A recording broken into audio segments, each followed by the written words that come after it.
कहानी 200 साल से वीरान पड़े एक गांव की।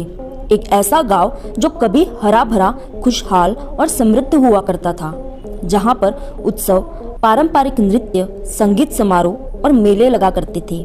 लेकिन उस रात ऐसा क्या हुआ जिसने हंसते खेलते इस गांव को उजाड़ कर रख दिया, जिसकी कहानी जानकर आप सबकी रूह कांप जाएगी। नमस्कार दोस्तों, स्वागत है आपका आपके अपने YouTube चैनल लोक भ्रमण में। अगर आप इस चैनल पर पहली बार आए हैं तो हमारे चैनल को सब्सक्राइब अवश्य करिएगा।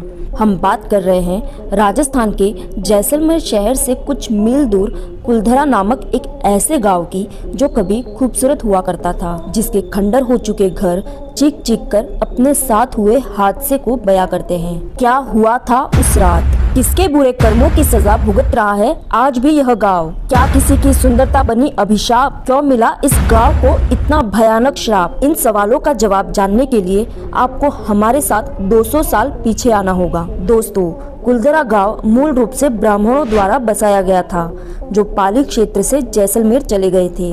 इस गांव की पुस्तकों और साहित्यिक वृतांतों में कहा जाता है कि पाली के एक ब्राह्मण कधान ने सबसे पहले यहाँ अपना घर बनाया था और साथ में एक तालाब भी खोदा था, जिसका नाम उसने उधनसर रखा था।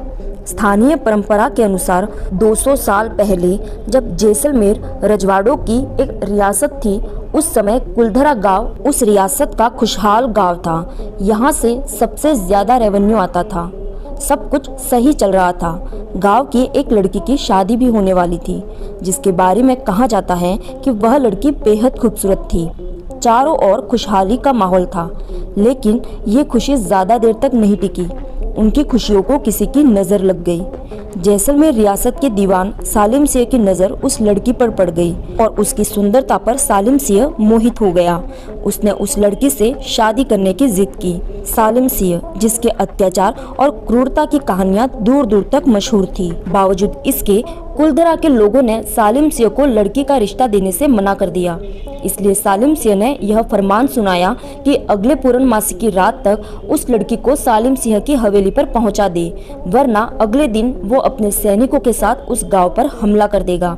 गांव वाले जानते थे कि अगर उन्होंने सालिम सिंह की बात नहीं मानी तो वह गांव में कत्लेआम मचा देगा। परंपरा अनुसार कुलधरा के लोगों ने गांव के मंदिर के पास स्थित एक चौपाल में पंचायत बिठाई और अपनी बेटी और अपने गांव के सम्मान को बचाने के लिए हमेशा के लिए उस गांव को छोड़ने का फैसला किया। गांव वाले जानते थे यह बात जल्दी सालिम सिंह तक पहुंच जाएगी, इसलिए उन्होंने उसी रात गांव को छोड़ने का फैसला किया। सभी लोगों ने अपने सबसे जरूरी सामान उठाए और अपने मवेशियों के साथ गांव छोड़कर हमेशा के लिए चले गए और फिर कभी लौटकर नहीं आए। उनके बाकी के सामान वैसे के वैसे पड़े रहे। किसी के घर में जूठे बर्तन, किसी के घर के आंगन में सूखे हुए कपड़े और कोई तो अपने घर के चूल्हे की आग को वैसे ही जलता छोड़ उस गांव को हमेशा के लिए वीरान कर गए और अपने साथ ले गए उस गांव की खुशियां। और जाते जाते उस गांव को ये श्राप दे गए कि आज के बाद इस गांव में कोई नहीं बस पाएगा। उनके जाने के 200 साल बाद भी यह गांव जैसलमेर के रेगिस्तान में वीरान पड़ा है। यहाँ के घर खंडर हो चुके हैं, जो इस गांव की समृद्धि की गवाही देते हैं। उन घरों में चूल्हे, बैठने की जगह और घड़े रखने की जगह की मौजूदगी से ऐसा प्रतीत होता है जैसे कोई यहाँ से अभी अभी गया हो। खंडर घरों से गुजरते हुए केवल उदासी का एहसास होता है। गांव का मंदिर आज भी गुजरे वक्त के गवाह की तरह अपनी जगह पर खड़ा हुआ है।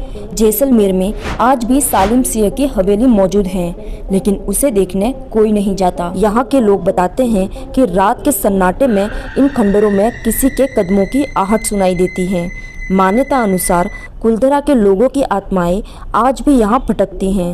हर साल यहाँ हजारों पर्यटक इस गांव को देखने के लिए आते हैं। अगर आपको भी कभी समय मिले तो यहाँ जरूर जाइएगा और उन लोगों की बहादुरी और एकता को महसूस करना, जिन्होंने अपने गांव की बेटी को बचाने के लिए अपना सब कुछ दांव पर लगा दिया। अगर आपको हमारा यह वीडियो अच्छा लगा हो तो चैनल को सब्सक्राइब करें, इस वीडियो को लाइक करें एंड शेयर करें। धन्यवाद।